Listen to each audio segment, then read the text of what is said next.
Umat yang jumlahnya terbesar, terbanyak, bahkan konon menurut catatan sampai 90%, tapi dipermainkan oleh mereka kelompok-kelompok kecil ini. Walyaksifanna fi qulubikumul wahn. Pada saat itu di hatimu dicampakkanlah penyakit wahan. Sahabat kemudian bertanya, "Wa mal wahnu ya Rasulullah?" Apakah penyakit wahan itu ya Rasul? Beliau menjawab, hubbud dunya wa karahiyatul maut. Penyakit wahan itu tidak lain hubbud dunya wa karahiyatul maut. Terlalu cinta kepada dunia dan terlalu takut kepada mati. Materialistis dan takut resiko. Dua penyakit inilah yang menyebabkan walaupun umat ini mayoritas, tapi dipermainkan oleh yang minoritas. Walaupun dia golongan terbesar, tapi nasibnya seperti makanan di atas meja makan. Dari segala macam penjuru mau menghantam dia. Saudara-saudara kaum muslimin yang berbahagia, ini merupakan analisa sosial bahwa pada suatu saat nanti akan terjadi di tengah-tengah umat di mana kita dihantam dan diserbu dari segala macam penjuru. Akidah didangkalkan, peradaban dan kebudayaan dirusak, makanan dan minuman diracuni, pakaian ditelanjangi dan lain sebagainya, sampai kita melepaskan nilai Islam yang kita cintai ini. Kondisi sosial ini satu saat akan datang kepada kita. Demikian analisa dan peringatan dari Rasulullah sallallahu alaihi wasallam.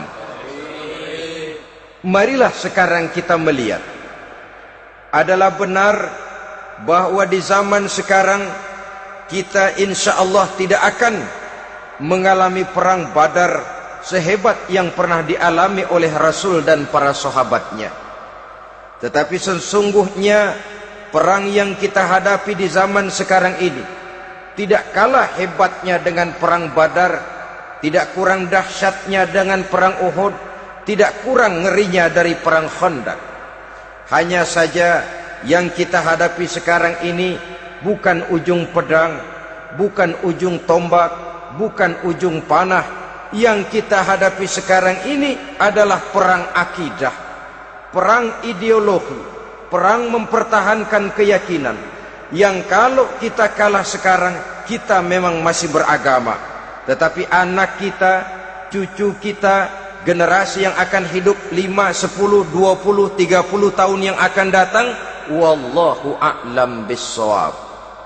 Islam, saudara-saudaraku, tidak mungkin hilang dari dunia. Tetapi tidak mustahil Islam gulung tikar dari desa kita.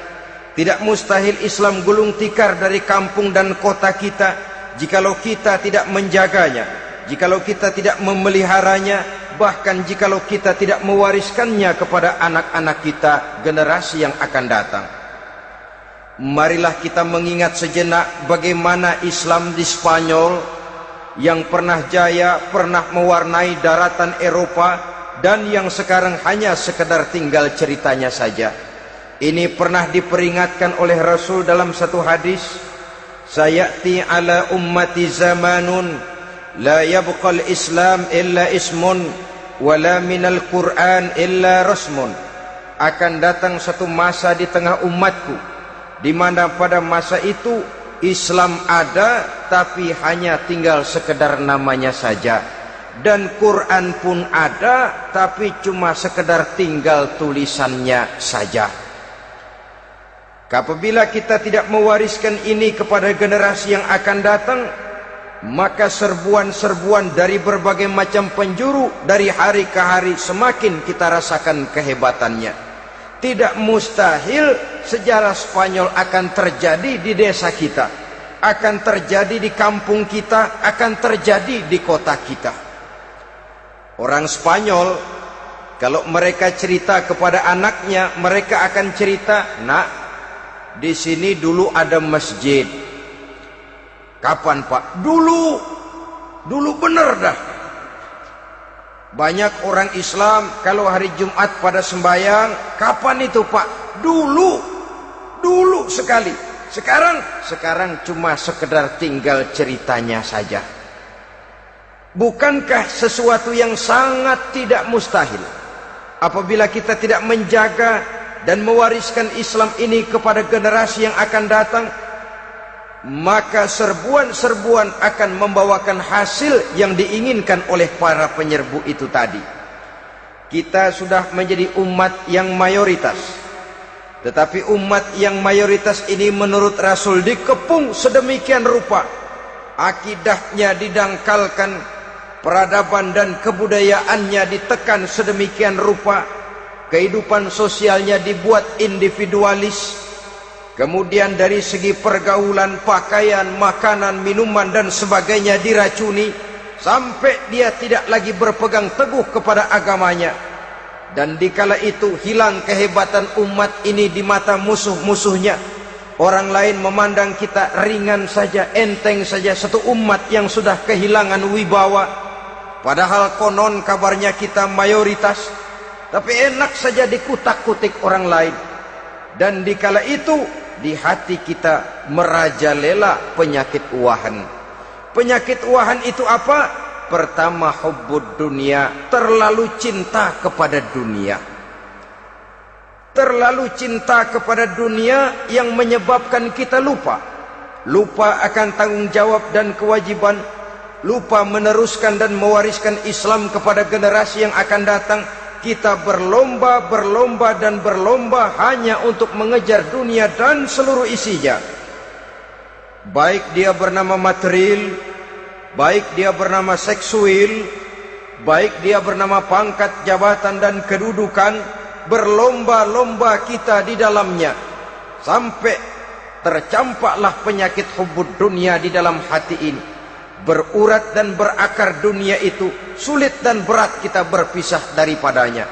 Akibatnya kemauan untuk berbuat demi dan atas nama agama sangat sulit terwujud di dalam kehidupan ini. Yang kedua, karahiyatul maut, terlalu takut kepada mati. Baik mati ajal, mati dalam artian yang sebenarnya, baik mati usahanya, baik mati karirnya, baik mati pangkat dan jabatannya. Sehingga dengan demikian akibatnya jatuhlah kita menjadi umat yang kehilangan wibawa di mata orang lain. Saudara-saudara kaum muslimin rahimakumullah, saya katakan tadi, perang yang kita hadapi di zaman sekarang adalah perang akidah.